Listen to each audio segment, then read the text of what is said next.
Buenos días, amigas y amigos de este movimiento social liberal, honrados por su presencia en nuestra reunión del mes de septiembre, último día, por cierto, de este mes patrio.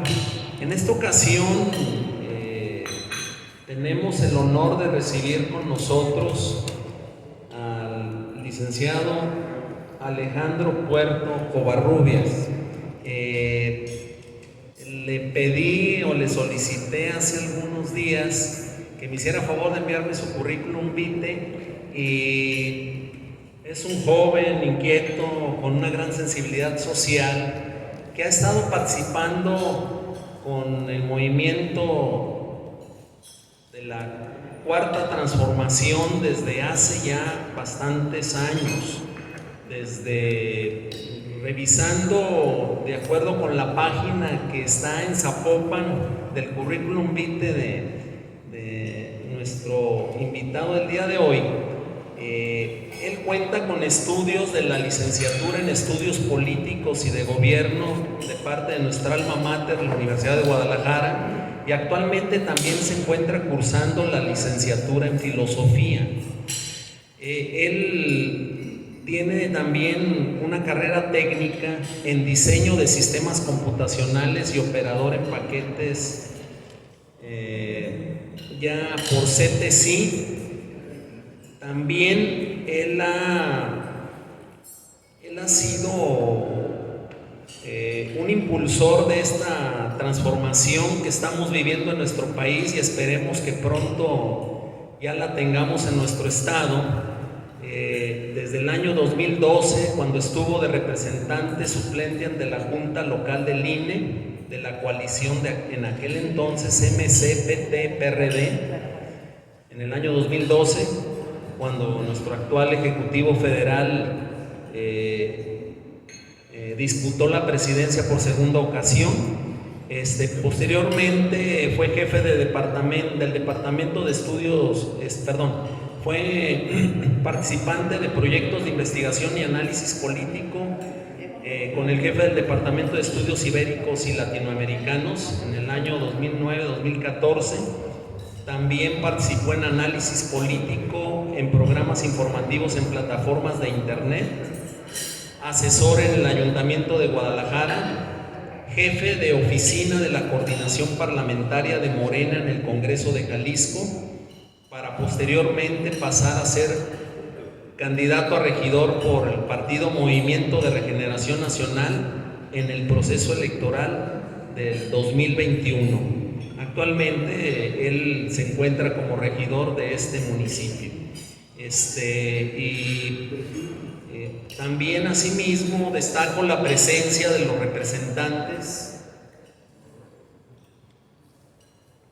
del Movimiento Nacional por la Esperanza, a cargo del doctor Antonio Magallanes Rodríguez, del Movimiento Nacional Progresista a cargo del maestro Gabino Berumen Cervantes, de la Coordinadora Nacional para la Defensa del Agua a cargo del doctor Horacio Cervantes, Federación Nacional de Mineros y Concesionarios de la República Mexicana, el capitán Ballesteros, la Asociación de Jubilados y Pensionados de Jalisco a cargo de la maestra y geógrafa Alicia Quiñones Preciado, de ProJalisco a cargo de mi querido hermano Alejandro de la Peña, Asociación también de Periodistas, Autores y Escritores de Jalisco, donde también la preside el maestro Gabino Berumen Cervantes, vicepresidente de esta agrupación también nuestra, y en Integración y Análisis Ciudadano, Asociación Civil a cargo de mi hermano el doctor Alejandro Molina Ojeda. Bien, disculpen si estoy omitiendo alguna agrupación aquí presente, ¿no? Y pues damos inicio para obviar tiempos. Vamos en esta ocasión, por cuestiones de agenda, vamos a estar terminando a más tardar 10:30 de la mañana. Entonces, a cargo del licenciado Alejandro Puerto Covarrubias, y nos falló tu hermano, y le voy a reclamar. Sí, me dijo que iba a venir. Buenos días a todas y todos. Es un gusto estar aquí hoy con ustedes, teniendo esta charla. Le agradezco mucho al doctor Magallán, a Vicente, a Gabino, a todos los que me invitaron. Es un honor para mí estar aquí y venir a hablar pues, del tema que me invitaron a hablar, ¿no? Que era un poco hablar de la importancia cultural, educativa, política y social de Zapopan, en la que se traslapan algunos temas de coyuntura por el mismo motivo, ¿no? Porque la importancia de esta ciudad es muy significativa. La importancia de una ciudad se la otorgan pues los fenómenos sociales que la construyen.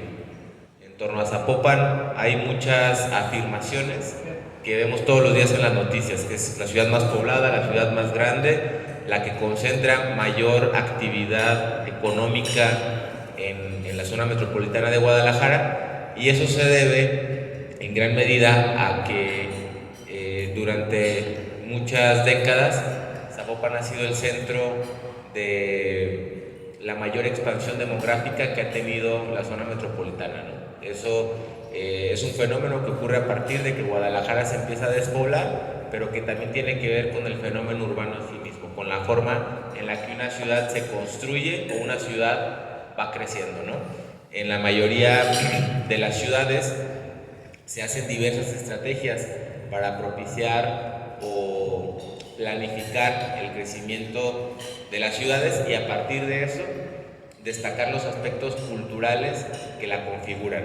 A mayor población, mayor oferta cultural, mayor oferta laboral, mayor oferta también de esparcimiento, de consumo, es decir, es todo un fenómeno que detona otro tipo de situaciones, ¿no?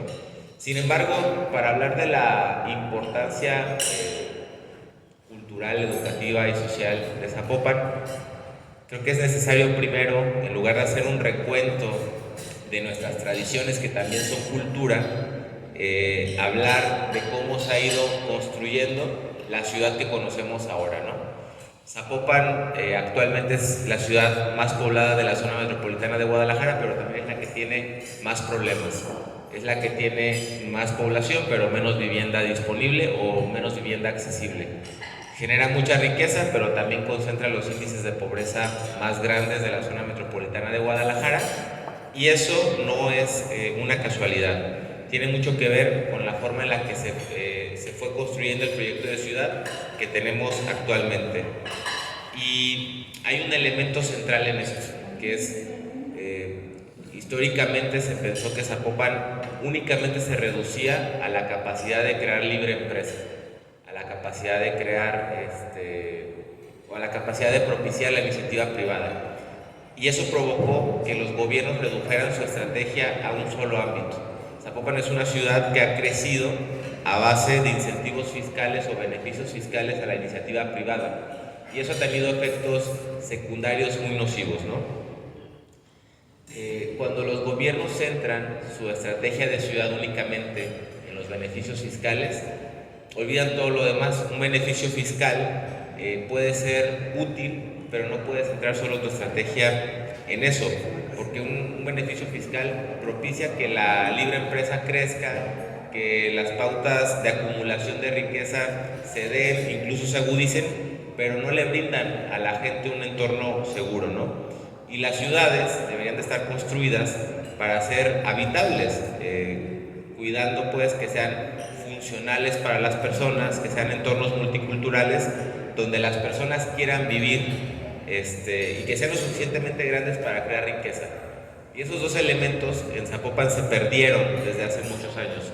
Sí, es una ciudad muy grande que puede crear riqueza, puede crear oportunidades, pero es una ciudad donde muchas personas, aunque quieran, no se pueden quedar a vivir. Y eso es importante destacarlo por la manera en la que estructuré esta charla, ¿no? Uno de los principales elementos que ofrecen las ciudades o los entornos urbanos tan complejos como Zapopan es una mano de obra cualificada, que es esencial para llamar la atención de las grandes empresas, ¿no?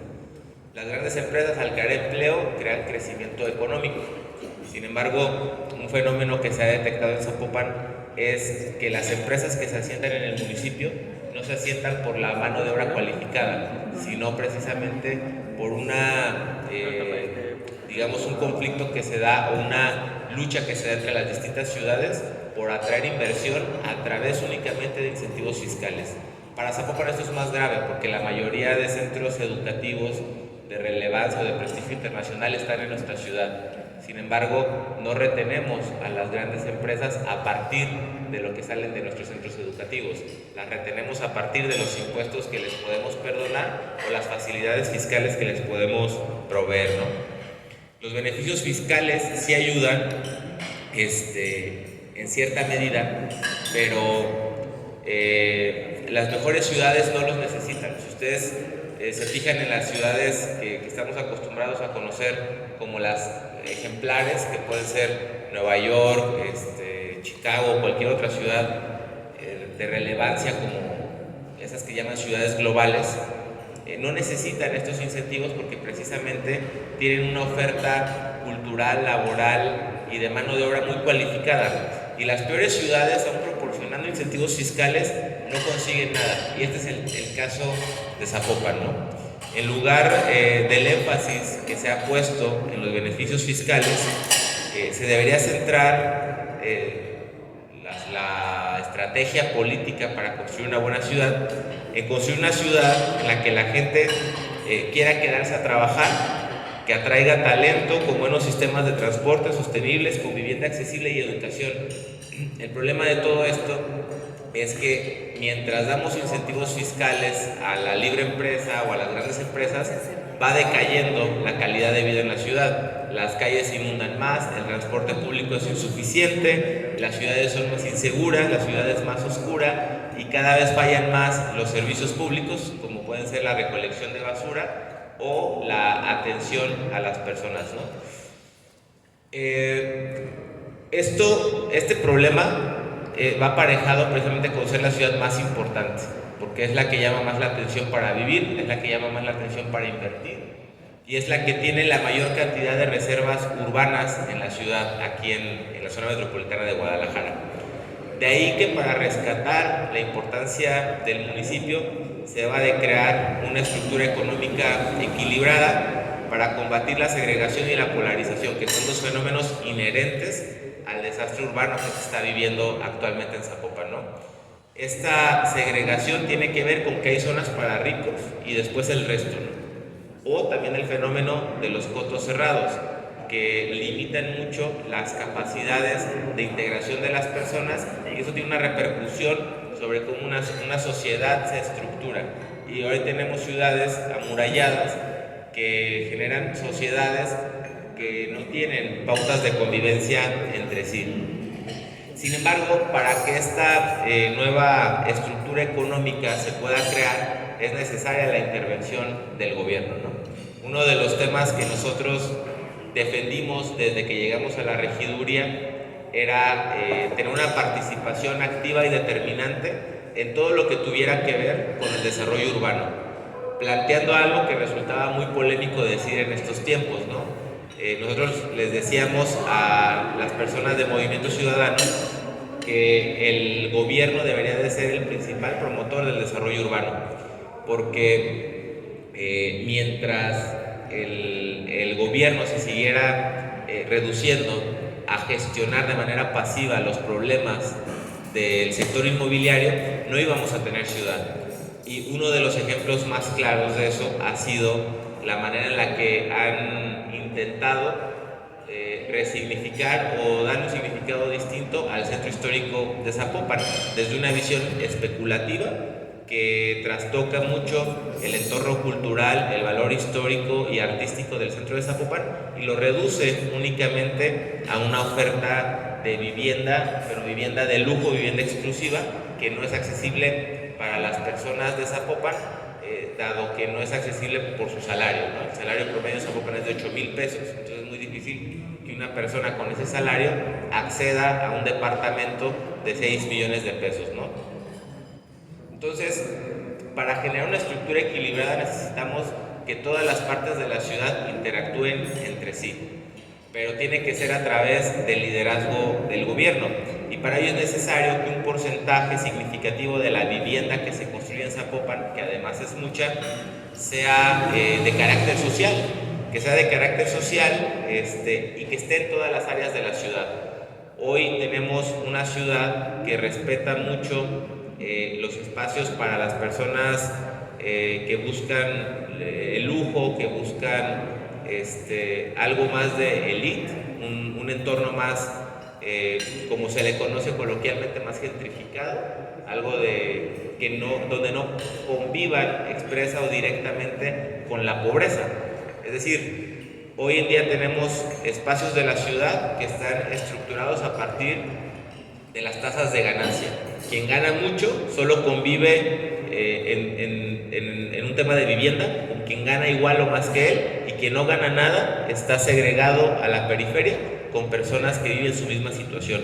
Bueno, eso en gran medida hace que se reproduzca este esquema de elitización de la vivienda, y lo que tiene que ocurrir para equilibrar esta situación es que los espacios de vivienda sean mixtos, que la gente conviva con personas que no ganan lo mismo que ellas, pero que tienen acceso a una vivienda de calidad a través de un esquema de vivienda social y asequible, ¿no? Esto de crear oportunidades de vivienda asequible para todas y para todos es algo que tiene que hacer el gobierno, porque es muy complicado que el mercado lo haga. La realidad es que el mercado no puede generar condiciones de vivienda asequible porque el mercado procura el lucro, y una de las críticas más grandes que se le ha hecho al desastre urbano es que ve los derechos como activos financieros.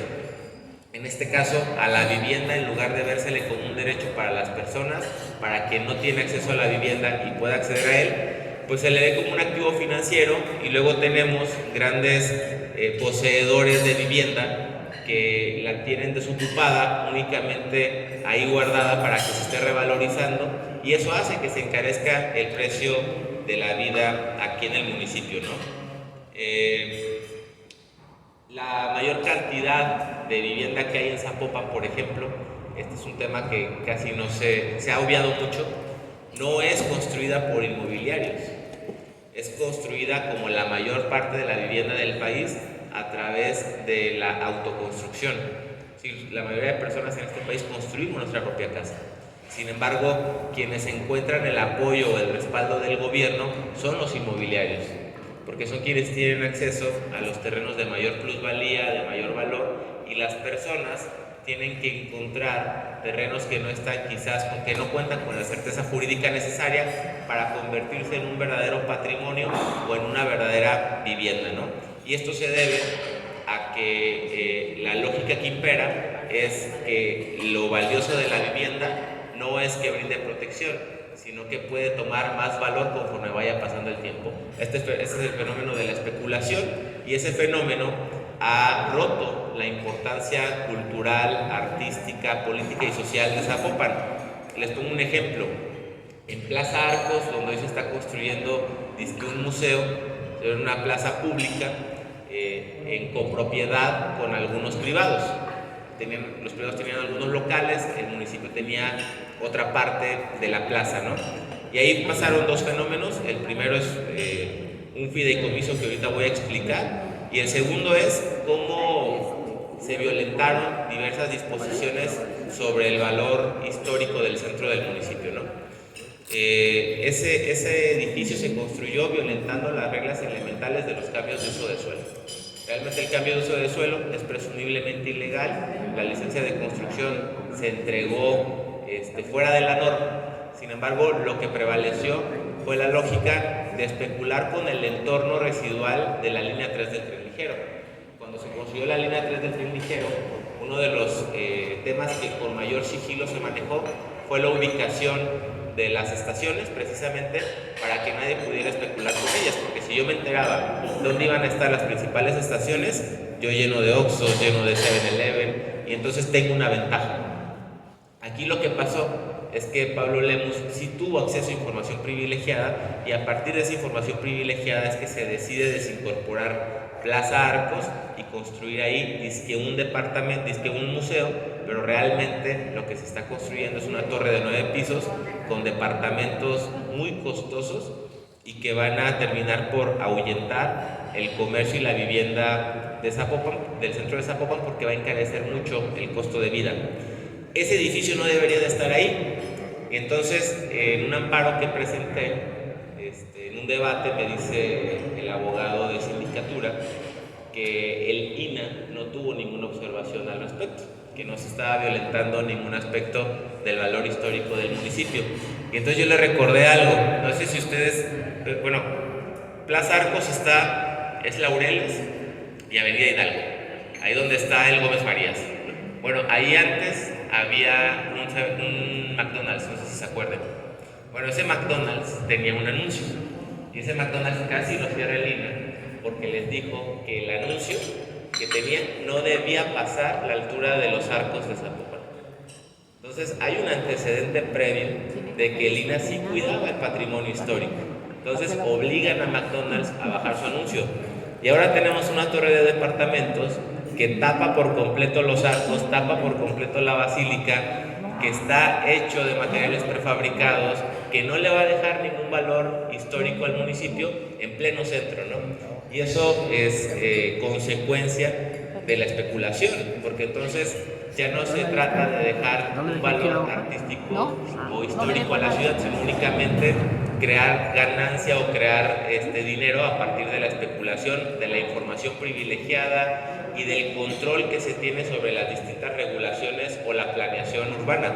El otro día platicábamos el doctor Magallanes y yo con un amigo, y yo le pedía que rescataran una de las ideas principales que tenía el Centro Cultural Universitario de la UDG, que forma parte de un distrito cultural que abarca el centro de Zapopan, y era tener arquitectura de arquitectos de renombre. Esto puede generar dos fenómenos. El primero es, como pasó en Barcelona, que terminó por despoblar ciertas zonas porque de nuevo elitiza, pero también estás hablando de una manera de construir ciudad que ya no se hace, nada más en China y en Rusia se está haciendo, ¿no?